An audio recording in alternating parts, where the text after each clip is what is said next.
Hi viewers, welcome to our channel. ప్రస్తుతం మనతో పాటు సీనియర్ జర్నలిస్ట్ దాము బాలసన్న వారితో మాట్లాడాం. నమస్కారం సార్. సార్, సజ్జల గారి పైన క్రిమినల్ కేసు పెట్టడం జరిగింది సార్. మరి ఎందుకు పెట్టారు, ఏం జరిగింది, ఇప్పుడు అరెస్ట్ చేసే అవకాశం ఏమైనా ఉందంటారు సార్? అరెస్ట్ చెప్పలేము ఇమీడియట్గా చేస్తారు లేదనేది. కేసు అయితే క్రిమినల్ కేసు పెట్టారంటే అరెస్ట్ చేసే అవకాశం కూడా ఉంది. ఓకే. అయితే ఈరోజు చూడాలి, ఎందుకంటే ఈసీ చాలా సీరియస్గా తీసుకునింది ప్రతి విషయాన్ని ఆంధ్రప్రదేశ్లో. సో ఆ రకంగా సజ్జల మీద బాగా కోపం కూడా ఉన్నట్టుగా ఉంది. ఎందుకంటే ఈసీ మీద సజ్జల తీవ్ర విమర్శలు చేశాడు. మొన్న తెలుగుదేశం అనే వైరస్ ఈసీని ప్రాకింది, ఈసీకి సోకింది, అందుకని ఈసీ కూడా రోగాల పాలైంది అన్నట్టుగా మాట్లాడాడు. సో దానివల్ల దాన్ని కూడా వాళ్ళు ఖండించారు. మీనా కూడా ప్రెస్ మీట్లో ఖండించాడు. ఏదేమైనా వైసీపీకి ఈసీకి మధ్య ఒక గొడవ అనేది స్టార్ట్ అయింది.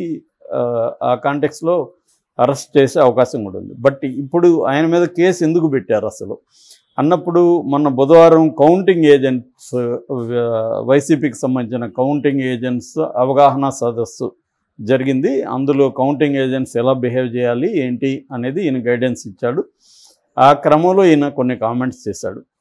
వీళ్ళు ఈసీ ఆరోపిస్తుండేది ఏంటంటే, అసలు రూల్స్ పాటించే వాళ్ళు ఎవరు నాకు ఏజెంట్లకు అవసరం లేదని ఆయన చెప్పాడు. ఇది కావాలనే రెచ్చగొడుతున్నట్టుగానే ఉంది అని చెప్పి కేసు పెట్టింది. ఇది కొద్దిగా హార్డ్గా అనిపిస్తుంది. మనం అసలు ఆయన ఏం చెప్పాడు, ఏం కాంటెక్స్లో చెప్పాడంటే, మన టార్గెట్ ఒక ఓటు కూడా మంది వేస్ట్ కాకూడదు, చల్లదనే క్వశ్చన్ రాకూడదు, అవతల వాళ్ళు రకరకాల గొడవల్లోకి దిగుతారు, దాన్ని అడ్డుకోవడానికి మీరు కూడా ఫుల్గా యాక్టివ్గా పనిచేయాలి. అట్లా కాకుండా ఇది రూల్స్ కాదేమో, రూల్స్కి విరుద్ధమేమో అని మీరు అనుకుంటే పనులు కావు. సో అవతల వాళ్ళని బట్టి మీరు బిహేవ్ చేయండి. అవతల వాళ్ళు గట్టిగా ఉంటే మీరు కూడా గట్టిగా, రూల్స్ కాకపోయినా కూడా ఆర్గ్యూ చేయండి. మనం ఒకవేళ తప్పుగా ఆర్గ్యూ చేసినా పర్లేదు, కానీ మనం అయితే తగ్గద్దు అన్న యాంగిల్లో ఆయన చెప్పాడు. ఆయన రూల్స్ని మీరు బ్రేక్ చేసేయండి, ఇష్టం వచ్చినట్టుగా ప్రవర్తించండి అని చెప్పాల. అవతల వాళ్ళు కూడా అలా బిహేవ్ చేస్తారు కాబట్టి నువ్వు రూల్ కాదు కదా అని నువ్వు సైలెంట్గా ఉంటే పనులు కాదు అన్నట్టుగా ఆయన మాట్లాడాడు. ఆ కాంటెక్స్ట్లో నిజానికి ఆయనేమి తప్పు మాట్లాడలేదు. సో ఆయనేమి రెచ్చిపోయి మీరు ఇష్టం వచ్చినట్టు ప్రవర్తించండి, అట్లాంటి రూల్స్ పాటిస్తూ సైలెంట్గా ఉండేవాళ్ళు నాకు వద్దన్నాడు. అంటే అర్థమేమి, ఎదుటోడు రూల్స్ పాటించకుండా ఎగబడి చేస్తున్నప్పుడు నువ్వేమో రూల్స్ అని కూర్చుంటే కుదరదు కదా, నువ్వు కూడా ఎగబడి చేయాలి అనేది అతని కాంటెక్స్ట్. దాన్ని వదిలేసి వీళ్ళు దేవినేని ఉమా వీళ్ళు కంప్లైంట్ ఇవ్వగానే రెడీగా ఈసీ క్రిమినల్ కేసులు పెట్టేసింది. అంటే ఈసీ ప్రవర్తన ముందు నుంచి కూడా చూస్తే ఏదో ఒక కక్ష కట్టినట్టుగా వైసీపీ మీద బిహేవ్ చేస్తున్నట్టు కనబడుతుంది మనకి. అప్పుడు డబ్బులు అకౌంట్లలో వేయడానికి ఎలక్షన్ ముందు అప్పుడు కూడా ఈసీ అడ్డుపడింది. చివరికి హైకోర్టు ఇవ్వమంటే కూడా ఇవ్వలేదు ఈసీ. అంటే అంత కక్షపూరితంగా వ్యవహరించాల్సిన అవసరం లేదు. అసలు ఈసీ రూల్స్ పాటిస్తుందా అనేది ఇప్పుడు అందరికీ పెద్ద డౌటు. లేటెస్ట్గా మన పోస్టల్ బ్యాలెట్ విషయంలో దేశం అంతా ఒక రూల్ ఉంటే, ఇక్కడ మీనా ఇంకొక మెమో రిలీజ్ చేశాడు.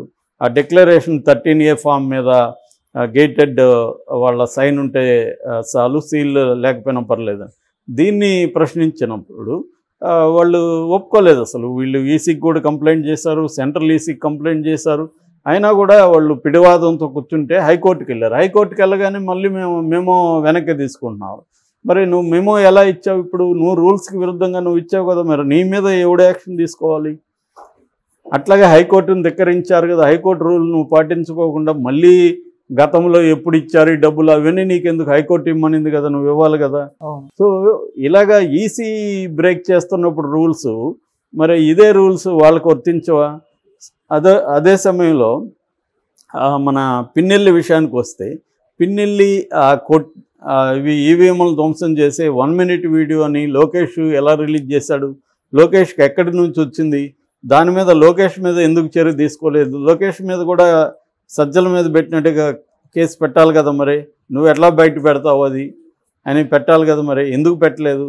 అంటే క్లియర్గా ఈసీ వైసీపీకి యాంటీగా బిహేవ్ చేస్తుంది ప్రతిసారి అనేది క్లియర్గా మనకు తెలుస్తుంది. ఆ కాంటెక్స్ట్లోనే ఇది అర్థం చేసుకుంటే, నిజానికి సజ్జల మాట్లాడిన కాంటెక్స్ట్లో అవతల వాడు రూల్స్ బ్రేక్ చేసినప్పుడు నువ్వు రూల్స్ అని కూర్చోవద్దు అన్న యాంగిల్లో ఆయన మాట్లాడాడు. దాంట్లో తప్పేం లేదు. నువ్వు రూల్స్ అని కూర్చుంటే అలాంటి వాళ్ళు నాకు వద్దు అని చెప్పాడు.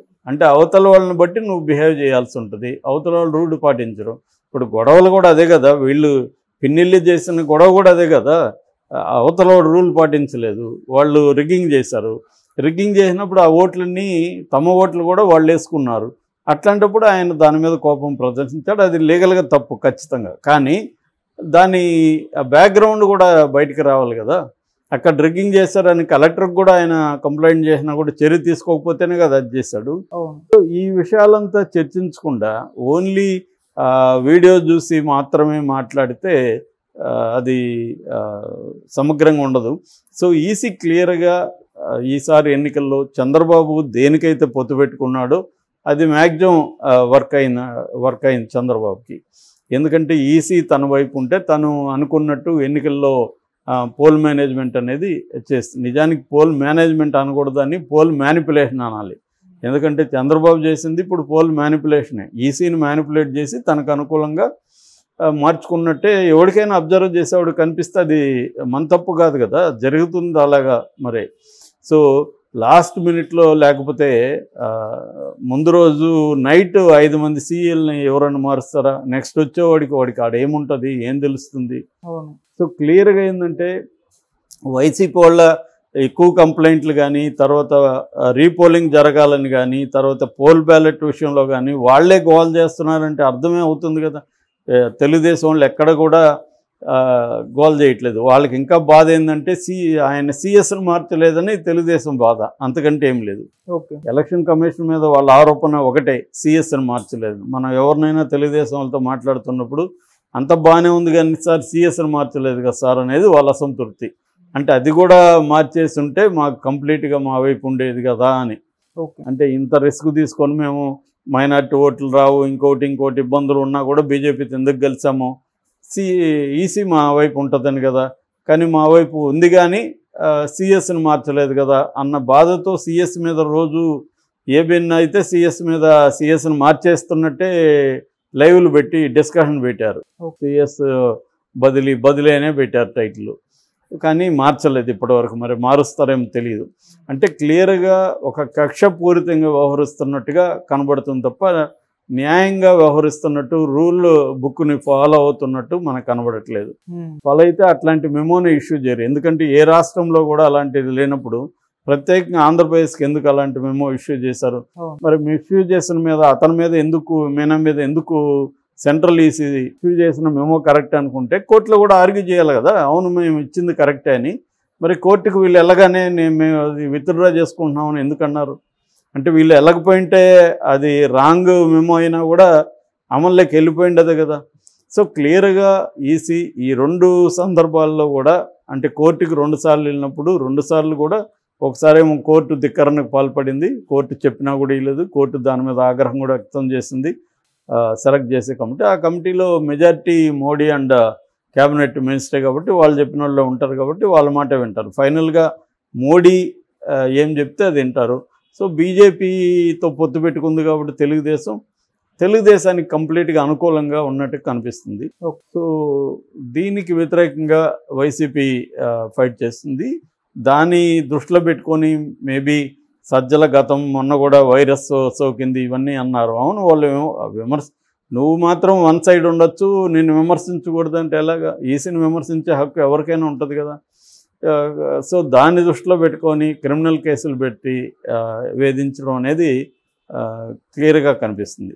యాక్చువల్గా ఏంటంటే ఎన్నికలు అనేవి లెవెల్ ప్లేయింగ్ గ్రౌండ్ అంటారు. అందరికి కూడా ఈక్వల్ ఆపర్చునిటీస్, ఈక్వల్ వ్యవహారం ఉండాలి. కానీ ఇక్కడ క్లియర్గా వీళ్ళు కంప్లైంట్లు ఇస్తే మాత్రం అసలు చర్య తీసుకోరు, వాళ్ళు కంప్లైంట్ ఇవ్వగానే చర్యలు తీసుకుంటున్నారు. ఇదే పిన్నెల్ని వాళ్ళ ఇంటి మీద దాడి చేశారు, పిన్నెల్లి ఇంటి మీద, వాళ్ళ మీద ఏమీ చర్య తీసుకోలేదు. పిన్నెల్లి అది తీసిన దానికి ఆయన మీద కేసు పెట్టేసి ఇప్పుడే అరెస్ట్ చేసేయండి అన్న పద్ధతిలో 10 కేసులు పెట్టారు. అది కూడా క్లియర్గా ఈసీ వన్ సైడ్ పనిచేస్తున్నట్టుగా ఎవరికైనా అబ్జర్వ్ చేసే వాళ్ళకి డీప్గా అర్థమవుతుంది. Okay sir, thank you so much.